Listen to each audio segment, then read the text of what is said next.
Half guard pass. You're on top, person has you in the half guard, and you want to get past that half guard.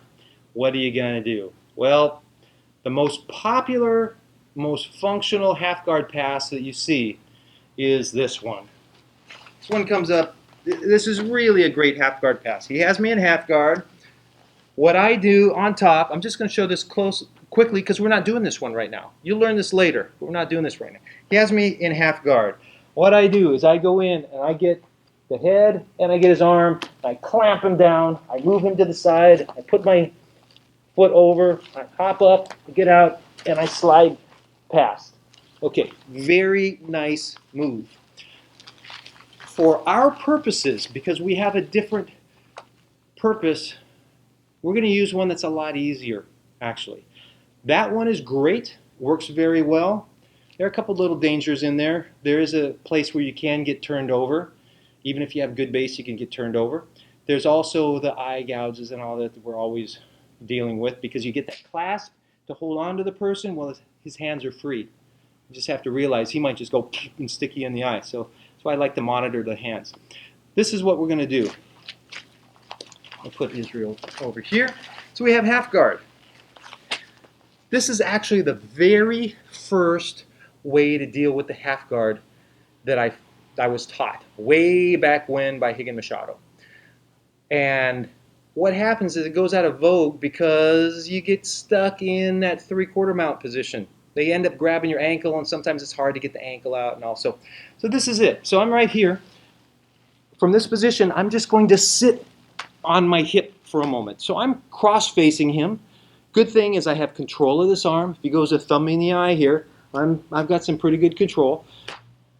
This hand, I can feel it. If he goes for a weapon, it's hard for him because I'm inside his arm. It's hard for him to go for a weapon. He goes for a weapon with this arm, right? I can see it right away, and then we're going to switch, right? We're going to immediately go to pin that. Maybe from here, just go boom, go for that Kimura and rip the shoulder, okay? So I'm in here. What I'm going to do now is I'm going to take my foot and I start walking it up. Walk it up, walk it up, walk it up. Okay? See that? I just walk it up high.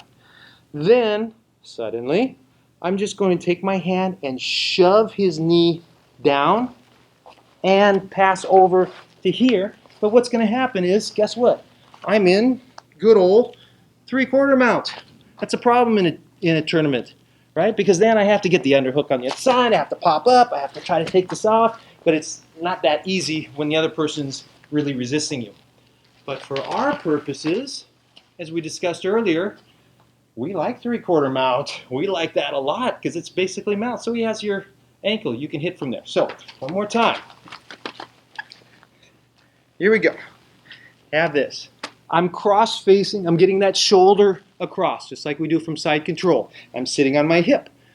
Side control, facing the legs, but we're half guard.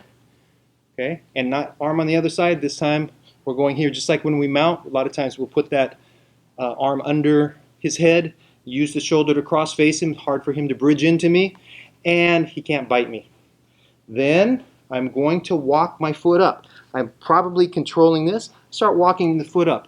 If you feel they're pushing down and it's hard to walk your foot up, you can come in and pull his leg up a little bit and just help as you walk that foot up. Now that it's high, Israel will tell you it's taken some effort to hold on there, right? It's taken some considerable effort. My knee is here. All I have to do is go whoop, and it comes down. That's it. So one more time, we're in here. I walk it up. If I have a hard time just walking my foot, I just pull his leg up and I come here, right? Maybe I give him a little shot there. They're thinking about that. Suddenly, push, and I just move over to, we'll just rotate this way, to 3/4 mount, and now we start the striking and maybe pushing across and getting to the back and all. Okay, so I said it was a half guard pass. If you go into a jiu-jitsu tournament and you do that, you're not going to get any points for passing because he still has your ankle, right? But if you need to use something in an actual situation where you want to escape, or especially that safe to grapple situation, you go to 3/4 mount and you start teeing off, and things will be going your way.